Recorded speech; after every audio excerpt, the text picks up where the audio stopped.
당연히 쉽게 보는 이야기, 환경 이야기.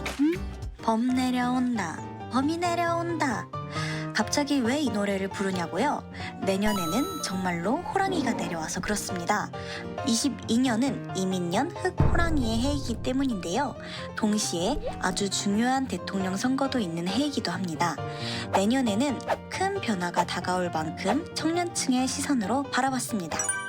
ESG, 흔히 탄소 중립 정책을 이야기하는 단어인데요.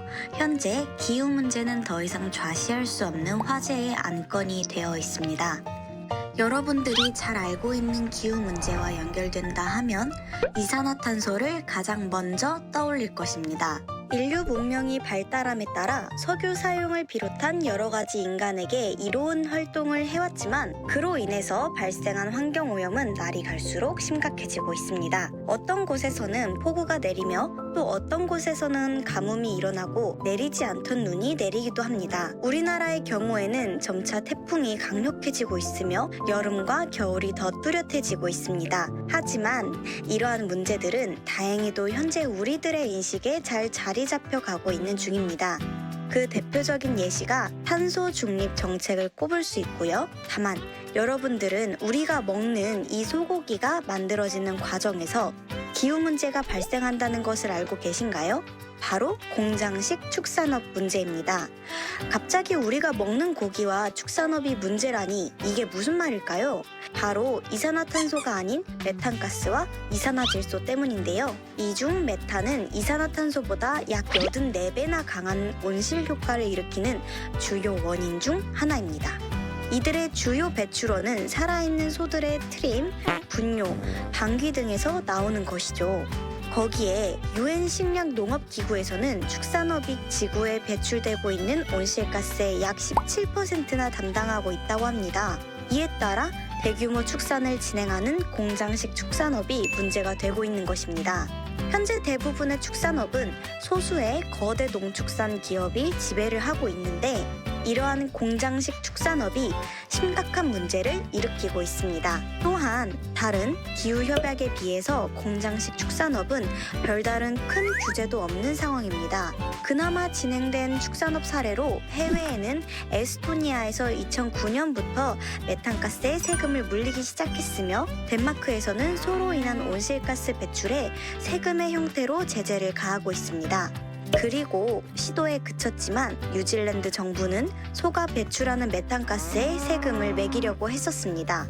하지만 다른 그 외의 많은 나라에서는 이에 대한 규제가 많지 않은 것도 사실입니다.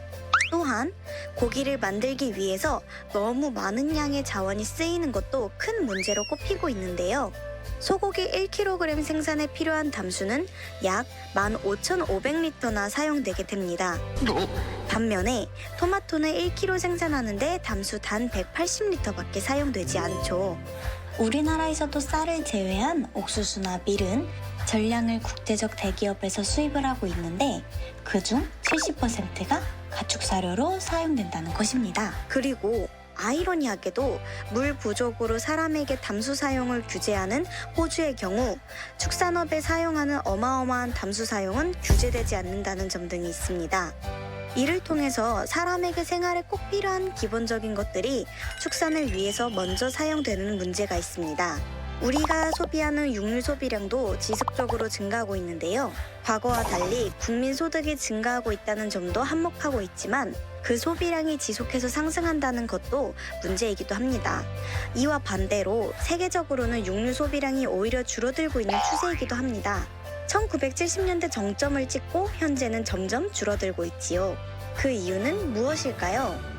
바로 대체제를 찾아가는 과정인데요. 대체육은 대표적으로 콩고기가 있습니다. 현재 연구도 활발히 진행되고 있고 또한 이미 국내 및 해외에서도 다양한 제품들을 선보이고 있습니다. 대체육만 있는 것은 아닙니다. 동물의 근육에서 추출한 줄기세포를 배양해서 만든 인공고기인 배양육이 있고 미래의 차세대 주요 단백질 원으로 평가받고 있는 식용곤충이 있습니다.